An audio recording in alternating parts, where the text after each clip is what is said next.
This is a video for MEI Core Pure Second Order Differential Equations 2 Non-Homogeneous Equations 2.2 using a trial function to find a particular integral. We've seen this differential equation in a previous video, and we've actually worked out its complementary function by looking at the homogeneous version of this when that is equal to naught. And that complementary function turns out to be y is equal to ae to the 2x plus be to the minus x. We need to think about the particular integral for the right hand side, and again, if you've looked at the previous video, you'll know what the answer for this is because we quoted it in the last video. However, let's have a look at how we could try something out with that. We're going to try using something that is of the same form as the right hand side. So we're going to try y is equal to ax plus b, and I'm using little a and b here to distinguish between the arbitrary constants I've got in the complementary function. Well, if that's the case, then differentiating, I'm going to get that dy by dx is equal to a, and I'm going to get the second derivative, d2y by dx squared, is equal to 0. So if I substitute this into the original equation, I'm going to get 0 minus a minus 2 lots of ax plus b is equal to 3x plus 4.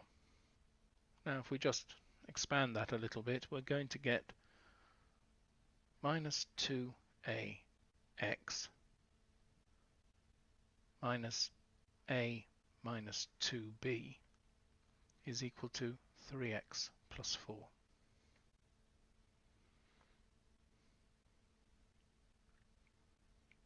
So if I compare coefficients,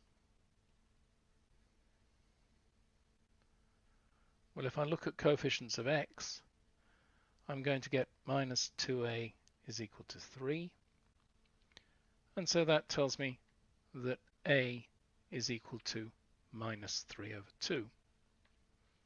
And if I look at the constants, then I'm going to get minus a minus 2b is equal to 4. But I know a is minus 3 over 2, and therefore I end up with b is equal to minus 5 over 4. And so my particular integral is y is equal to minus 1.5x minus 1.25. There's that working written up so you can follow it a bit more easily. There's our complementary function that we saw in the previous video. Here's the trial function, and we're using the same shape. This is 3x plus 4, so we're using the same shape, ax plus b for y. Differentiate a couple of times, plug everything into the original equation, and compare the coefficients. And if I do that, I end up with that for my particular integral. So now looking at this whole differential equation, the complementary function is this, the particular integral is this, and so the general solution is the sum of the two.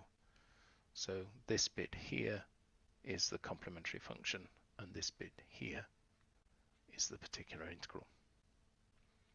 Now I know that if I substitute this back into the original equation, then all of the bits for the complementary function, when I sub them back into here, are going to give me 0, and all of the bits for the particular integral, when I sub them back into here, are going to give me 3x plus 4. So it really should work out.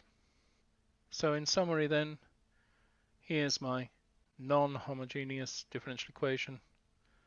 First solve the homogeneous version to get the complementary function.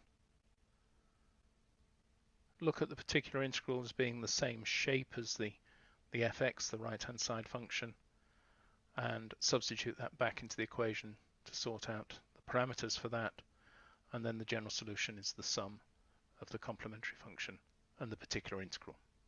The next video in the sequence is 2.3, looking at particular integrals which are polynomial type.